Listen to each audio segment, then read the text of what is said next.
sesuatu yang ada, meliputi kondisi-kondisi yang ada pada tempat proses pembelajaran yang dilaksanakan yang memengaruhi perkembangan anak.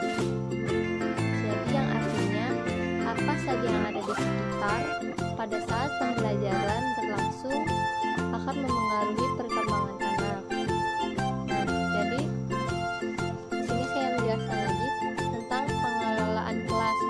Pengelolaan kelas adalah segala usaha yang dilakukan untuk mewujudkan terciptanya suasana belajar mengajar yang efektif dan menyenangkan. Nah, tujuan pengelolaan kelasnya adalah yang pertama pastinya menciptakan suasana belajar yang menyenangkan bagi anak untuk melakukan aktivitas. Yang kedua, penyediaan alat fasilitas bagi macam-macam kegiatan belajar anak.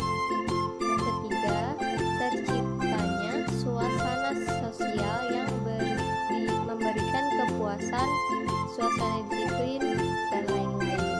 Yang keempat, membina dan membimbing anak dengan latar belakang ekonomi, budaya, serta sifat individunya.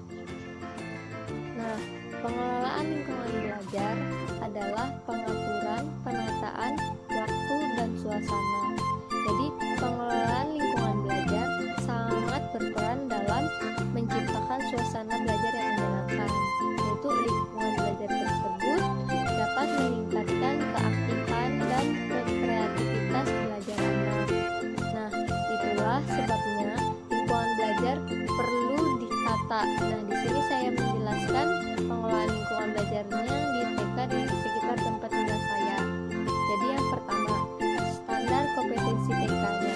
Standar kompetensi TK yang diharapkan dari pendidikan TK yaitu tercapainya tugas-tugas perkembangan secara optimal, yaitu sesuai dengan standar yang telah dirumuskan dengan aspek-aspek perkembangan meliputi nilai agama dan moral, sosial emosional, bahasa, kognitif, fisik motorik, dan seni. Nah, di sini yang kedua, pengelolaan pembelajaran di TK, yaitu pengaturan ruangan atau kelas. Ruangan atau kelas diatur sedemikian rupa sehingga kegiatan pembelajaran dapat terlaksana seefisien mungkin. Ada beberapa hal yang harus diperhatikan, yaitu yang pertama, susunan atau meja atau kursi bersifat fleksibel atau dapat diubah-ubah. Yang kedua, pada waktu mengikuti kegiatan, anak tidak selalu duduk di kursi. Anak bisa duduk di karpet atau di tikar. Kemudian yang ketiga, penyediaan alat atau sumber belajar. Kegiatan harus disesuaikan dengan apa yang dilaksanakan. Kemudian yang keempat, pengelompokan. Meja disesuaikan dengan kebutuhan yang ada sehingga cukup ruang gerak bagi si anak. Kemudian pengaturan alat atau sumber belajar. Ada dua kelompok, ada yang di dalam ruangan atau kelas dan ada yang di luar kelas. Nah, kemudian yang ketiga, manajemen TK.